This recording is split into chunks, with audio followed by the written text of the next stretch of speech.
So I just finished the first part in the fifth book of the Malazan Book of the Fallen series by Stephen Erickson, Midnight Tides.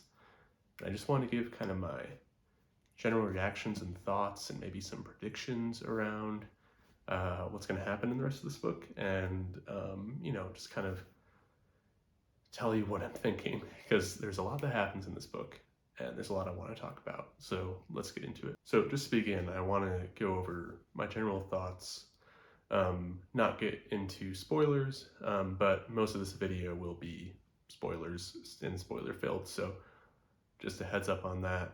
I'll put a timestamp in there when I jump into that. So just to start, I want to go over the synopsis that's on the back of the book here, just to kind of give you an idea of what this book is about. After decades of interscene warfare, the tribes of the Tisti Eater have at last united under the warlock king of the Hiroth. There is peace, but it has been exacted at a terrible price. A pact made with a hidden power whose motives are at best suspect, at worst deadly. To the south, the expansionist kingdom of Lether, eager to fulfill its long-prophesied renaissance as an empire reborn, has enslaved with rapacious hunger all its less civilized neighbors. All that is save one, the Tisti Eater. And it must only be a matter of time before they too fall, either beneath the suffocating weight of gold or by slaughter at the edge of a sword, or so destiny has decreed. Yet, as the two sides gather for a pivotal treaty neither truly wants, ancient forces are awakening, for the impending struggle between these two peoples is but a pale reflection of a far more profound primal battle, a confrontation charged with the still raw wound of an old betrayal and the craving for revenge at its seething heart. And then to add on to that, this story of two conflicting kingdoms is kind of shown through two sets of brothers, one on the Eater side, the Tisti Eater, and then one with the Theory Kingdom.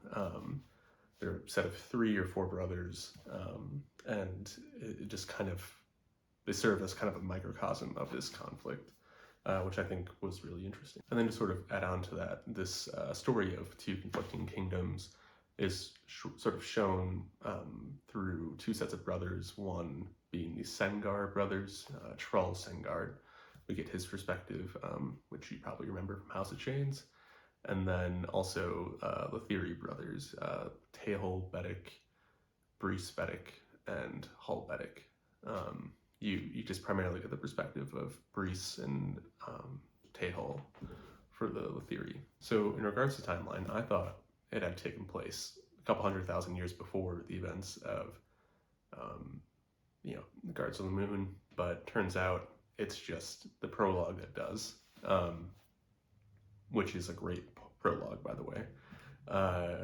And it actually turns out it takes place just a few years before Gardens of the Moon, which kind of recontextualizes the whole book for me. I didn't find that out until a few days ago. So now that I understand where and when this is happening, it kind of just makes everything a little bit more clear. So just for some general reactions around this book, it definitely took me a while to get into. Probably the first 150 pages or so, I was kind of struggling. I just wasn't clicking with the writing or the characters really, but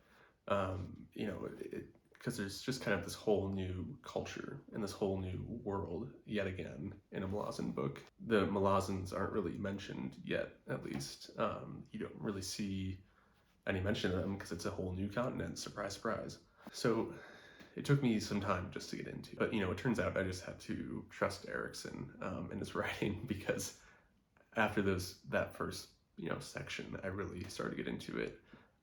This beginning just kind of follows the setting up of these cultures, the Tisti Eater, who are a very tribal people, and you kind of learn sort of their own cultural practices, and it kind of just helps contextualize and bring a better understanding of why they do what they do later on in the book, and sort of why this is conflict and why there is no understanding between the Theory and the Tisti Eater. And then there's sort of the setup of the Theory, which are kind of what Erickson subbed in for as the British Empire. They're kind of this colonizing force. They put people sort of in their debt and get land out of it, or certain treaties in their favor, and they know how to take advantage of this. And it's kind of also happens within their own city as well with its citizens, which I think is maybe a hyper version of what actually happens, but it still happens, which I think was really interesting to read. And these are just two very different places and kingdoms with different values and cultures, and I think it was a really well done in terms of its setup. So just kind of to end the non-spoiler reaction, I really did enjoy this first part. It definitely took time to get into. I think just to mention the characters for a minute.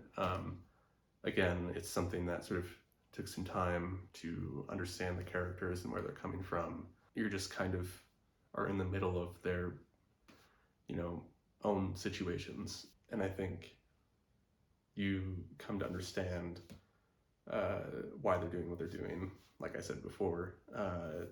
But the plotting as well, there's definitely some groundwork that was laid in that first bit that I wish I remembered at the moment, because there were some points where I just kind of glazed over it.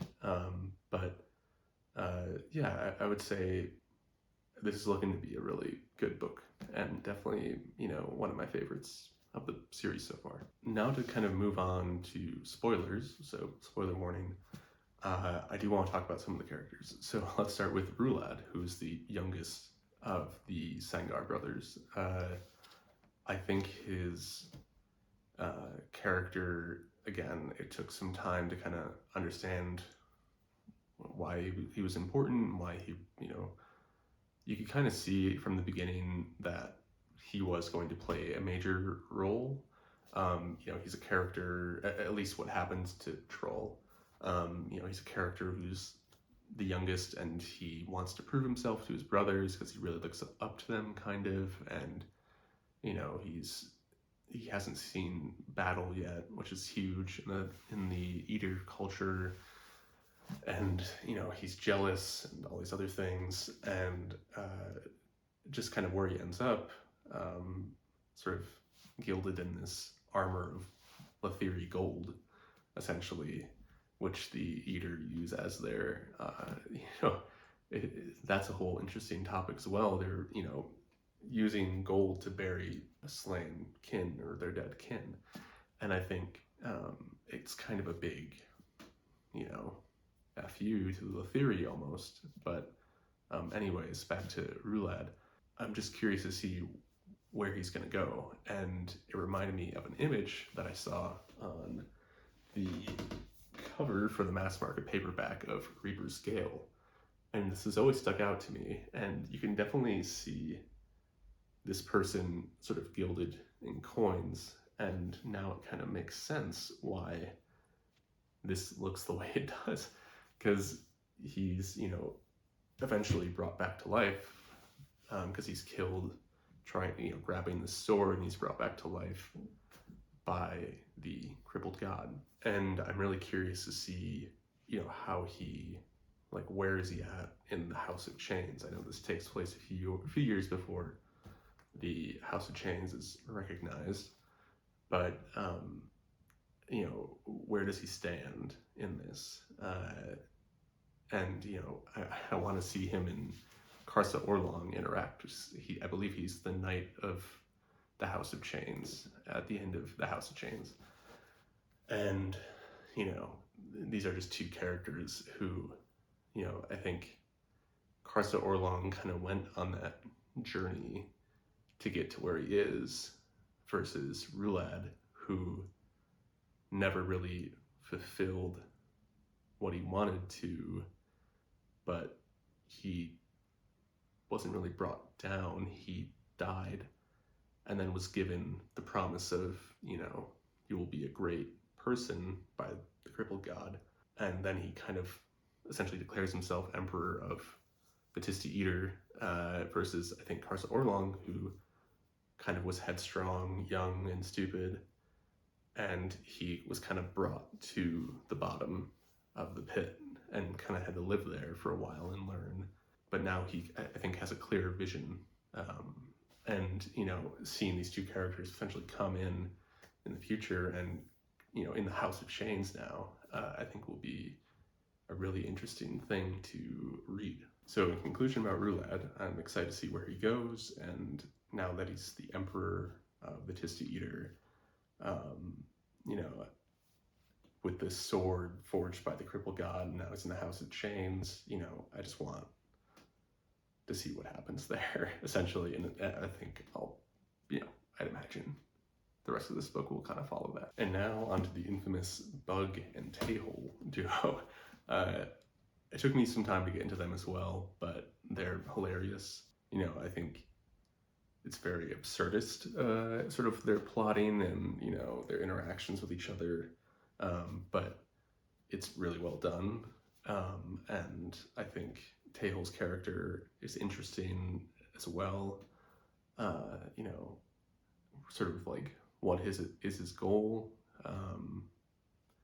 How does he want, especially in the context of the Lether or Letheri, and sort of how their empire is built, how will his fortune amass? I think his money is hidden away somewhere, but he's kind of living up to this destitute person. And, I just love his interactions with everybody, and, the undead, the undead, spy, assassin, and then I believe I'm blanking on the name, but Ubala, I think he's also a pretty interesting character as well, and it's hilarious and kind of sad to see where he's at the moment. But yeah, I really am enjoying the characters in this book. I think for some overall plot discussion, I think the idea around it kind of seems like the Tista Eater don't necessarily need a god, which I think kind of plays into the crippled gods sort of idea almost. I imagine the Tista Eater are going to end up worshipping the crippled god, which I think leads to sort of trolls sort of being kicked out of the Tista Eater at the beginning of House of Chains. I'd imagine that that's going to come to a head at the end of this book. Also, the idea of shadow and the Tista Eater being children of shadow, kind of being this, murky area of loyalty and deceit and, sort of their backstory being built upon a lie that's told, in their own history, I think is really interesting. I know shadow was a big theme in House of Chains as well, but you're really seeing it in Midnight Tides. I just think sort of that discussion is really interesting, and I'm interested to see where it goes in the rest of the book. Sort of now that the Tista Eater are going to become this empire, and I imagine they're going to attack the Letheri even more. I just think it's really cool to sort of, discuss where they come from, the Warren of Shadow, or the Kurulad, whatever, Shadow Realm. There's just a lot going on there, and I don't really remember too much of the backstory around them and why Troll and his brothers were going to this tomb type thing, but I just think that's a whole discussion as well. And also, just to kind of talk about the Eater a little bit more, it seems like they're trying to, at least in the fourth book, sort of claim all of the thrones, which I think kind of plays into the crippled god's plan, which I think he explicitly stated in the last book pretty much. So yeah, it's just like there's such an interesting culture and sort of interesting, like where they go. Like I'd imagine the rest of this book is kind of seeing how they get there to kind of being this like hated group.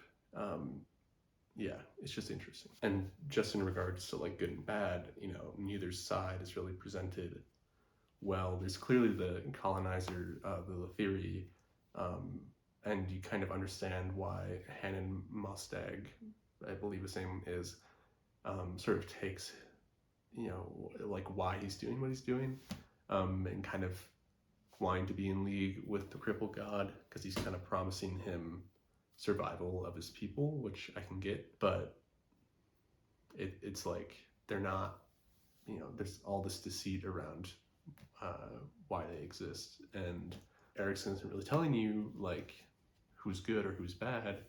I think again, it's a situation of like power itself is inherently bad, or like not inherently bad, but the power structures that exist in this world are bad, and there are individuals within it who are trying to make this a better place or make it better for them, or at least they think they're making it a better place. And just another thing, the race are Tisti Andi, I believe, which is really interesting because they're kind of tied to that prologue.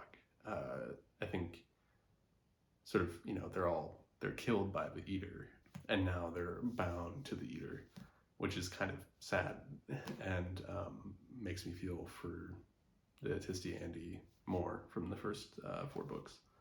I just think that whole backstory is interesting as well. And just to kind of go back on the point of power, I just want to mention a conversation between Withal and the crippled god, sort of talking about wanting to avoid war, at least Withal saying this. And he started saying, like, why is this your point? And Withal says, why? Because the faces come back, so young, one after another, a flash of life, an eternity of death. They're in our minds, because loyalty is not to be spoken of, and honor is to be endured, whilst courage is to be survived. Those virtues, chained one, belong to silence. And I think just contextualizing that around sort of the desire for power and how power attracts power, governments versus veteran, or governments versus ordinary people, especially in connection to Urinas and his quote about the fallen. It's just kind of like remembering what is endured, and around the actions that power takes, and those in power, what sort of actions they take. I think that this book is really sort of digging into those themes that have kind of been talked about throughout the series, like colonialism, power, and like truth around power. I think you really are seeing what happens when people use the power that they have, and who that affects, and really going down to the person who you might forget about. Yeah, so those are sort of my general thoughts and reactions to the first half of Midnight Tides. I really liked it. I really am excited to see where it goes. I couldn't put this book down for a while. Yeah, what are your thoughts around Midnight Tides? I know this is some people's favorite book, so it might be mine as well, who knows? But just give me your thoughts and leave a comment down below, and feel free to subscribe as well. I'll talk to you soon.